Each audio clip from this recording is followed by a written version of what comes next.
The Ghost of Barstone Hall by Mary Morrison. You'll find it dull, miss, I'm afraid. Strangers mostly find it dull. She's a very quiet lady, is Mrs. Barstone, and doesn't have much company since Mr. Barstone died.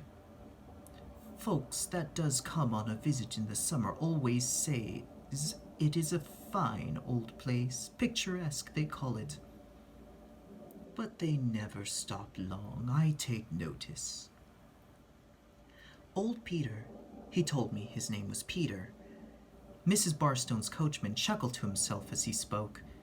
He had come with a phaeton to meet me at the station. Mrs. Barstone, it seemed, did not wish her new companion to drive to Barstone Hall in a hired conveyance. "Is there no one at Barstone now but Mrs. Barstone?" I asked.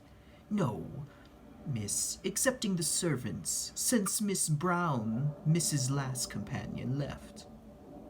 "Why did Miss Brown leave?" "Well, miss, she found it dull, and she used to be frightened of ghosts in her great lonesome room." "Of ghosts? Do you mean to say the house is haunted?" "No, miss, I don't say it, but other folks does. It wouldn't be well for 'em if missus heard 'em. But they do say it for all that." "Tell me about the ghost, Peter," said I. "I like ghost stories of all things." "Yes, miss," Peter replied doubtfully. "But ain't you afraid it will make you scared in the dead of the night? It's an awful lonesome place for a young lady like you that ain't used to it." "Never mind that," said I, speaking more bravely than I felt, but still more curious than afraid. "Tell me about it. Whose ghost do they say haunts it?" "Well, miss, her name was Mrs. Barstone in her lifetime, and it was her husband that built Barstone Hall. I wiped the dust and cobwebs off her picture one day when missus was out, and she was the prettiest creature that ever I looked at. She had long yellow curls falling around her face and shoulders, and innocent blue eyes and rosy cheeks, and a smile on her pretty red lips, for all the world like an angel. I never saw anything nicer to look at. But she was a wretch for all of her beauty, for she killed her husband." "Killed him, Peter?" "Killed him, miss. She put poison in his wine, and they found him dead at the table. He was an old man, and he got bewitched in his 55th year by the little blue-eyed demoness. She married him for his money, it seems, and poisoned him for his money, and married a younger and better-looking husband after." "Well?" said I, for Peter looked as though there was a sequel. "Well, miss, she came to a bad end, as she deserved to do. The new husband drank and gambled and treated her shocking, and by he ran away with an actress and left her. She must have been very fond of him, for she went and hung herself the night she heard it." "Good gracious, Peter," I cried, very much shocked. "What a tale of horrors! And is it her ghost that haunts Barstone Hall?" "So they say, miss," replied Peter with a mysterious nod. "I've never seen the ghost myself, but the old woman says she has, and I know Mrs. Last young lady was afraid to sleep in her room. I hope you won't be, miss, and don't say anything about what I've told you. It would be as much as my place is worth." I promised, and both Peter and I fell into silence. The mysterious twilight was falling, the country road was lonely, and the evening wind wailed forlornly through the dark trees. The creeping chill we feel when we say someone is walking over our grave made me draw my traveling shawl closer around me, and wish I had not heard Peter's horrible story. I half regretted already that I had answered Mrs. Barstone's advertisement for a companion, and felt ashamed of myself an instant after for the superstitious feeling causing the regret. The solemn darkness of the night was falling as we drew near Barstone Hall and wrapped the whole house in its hollow shadow. A long, low, old-fashioned house with stacks of chimneys, massive doors, and wretchedly narrow windows. A silent house with no sign of life inside or outside that I could see. Not even a dog to bark a welcome as we drove up. A lonely old house shut in by tall black trees on either hand that moaned and writhed ghostly enough. Once more I found myself wishing I was companion to anyone else in the world than the mistress of this grim old Bastille. An elderly footman answered Peter's knock at the front door, ushered me along a vast dimly lighted hall, up a vast dimly lighted staircase, and finally into a room, curtained, carpeted, brightly lighted, elegantly furnished, and occupied by a stately old lady dressed in black satin. The stately old lady, Mrs. Barstone, gave me a stately welcome, and sent the servant downstairs for refreshments. "I suppose you are very tired after your long day's travel, Miss Morrison," she said kindly. "Well, the only remedy for that is retiring at once. We all follow the golden rule here of early to bed and early to rise. Your room is quite ready for you." I hope the ghost will not be there before me, I thought.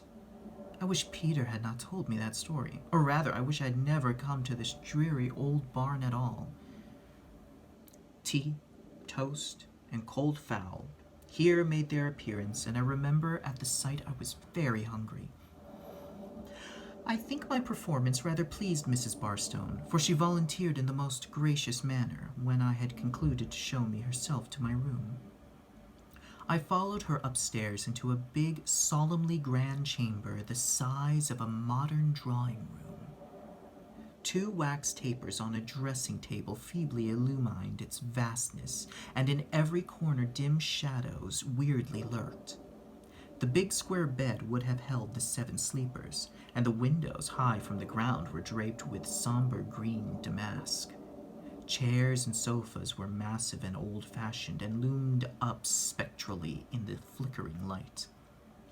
All this dismalness Mrs. Barstone took quite as a matter of course. "I hope you will rest well, Miss Morrison," she said. "Your bed is well aired. Good night and pleasant dreams." Pleasant dreams indeed, I thought to myself, glancing fearfully round my great, grand, gloomy chamber. I don't wonder poor Miss Brown left in a hurry. I feel as if that murdering woman was looking at me out of every corner of the room. I glanced at my watch. Only 10 o'clock. I looked at the bed. No, I could not get into that great tomb yet. I forgot my fatigue and took up a book that lay on the dressing table. The book was The Death of Abel, and in the semi-poetic prose of the story I soon became absorbed. I forgot my terror, my fatigue, and the flight of time in the charm of the epic. 11 struck sonorously from a loud clock somewhere in the silent house. 12, 1, and still I read on. Suddenly, it fell on my lap. What was that? That rush of cold air, as if the door behind me had opened and shut. I started up and turned around. The door had opened. I stood face to face with a woman. A dead woman. The frozen marble whiteness of her rigid face and glazed eyes told me that. A woman with abundant golden hair and violet blue eyes. The ghost of Barstone Hall. I did not scream. I stood paralyzed with an awful horror curdling the blood in my veins. The spectre glided past me, its white robe seeming to touch me, and as it moved, the large room suddenly became ablaze with illumination. A table stood spread as if for dinner in the center of the room. Cut glass and silver goblets sparkled in the glaring light. An old man sat at the table. The lady took her place opposite to him and began pouring out his wine. He took the silver goblet she offered, drank it off, and in an instant after fell from his chair, writhing in the agonies of death. As he fell, all became instantaneously dark. The spectre feast and feasters vanished, and I was left standing alone, clinging to the back of my chair, frozen with a horror too intense for words. The loud-voiced clock in the awful stillness of the night struck again, and as it did so, once more the room was mysteriously lighted up, and once more the spectre of Barstone Hall stood before me. The lady, dressed in white, with the violet eyes and glowing golden hair, stood in the center of the room. Her beautiful face unutterably distorted with fury and hatred, one flickering finger pointing at the object of that hate. A woman whose dusky beauty eclipsed her own. Beside the dark beauty stood a tall and handsome man, one arm clasping the dark girl's waist, a smile of scorn, defiance, and derision on his face. The lady with the golden locks sprang furiously upon her rival. The man seized her violently and flung her off. I saw her fall heavily to the ground, saw him spurn her with his foot, and then the ghostly scene vanished, and I was alone once more. But not for long. The whole dreadful tragedy, it appeared, was to be reenacted before me. For the third time, my chamber was illuminated. For the third time, the ghost of Barstone was before me. This time, all her beauty was gone. The lovely face swollen, distorted, and blackened. Eyes and tongue protruding, quivering in midair, hanging by the neck, dead by her own hand. One instant only I saw the revolting sight. Then the room had no occupant, human or ghostly, but myself. The wax tapers feebly lighted the apartment. The ghost of Barstone Hall had wound up the performance and retired for the night.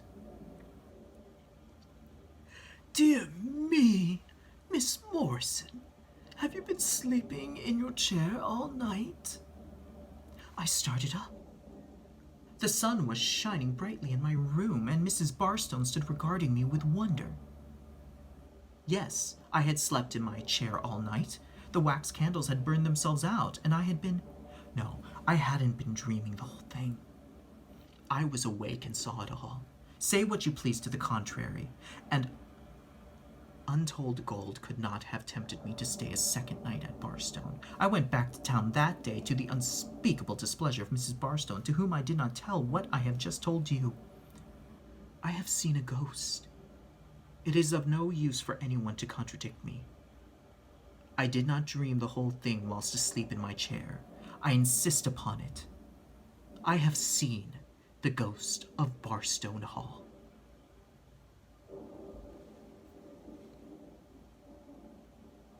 Good night.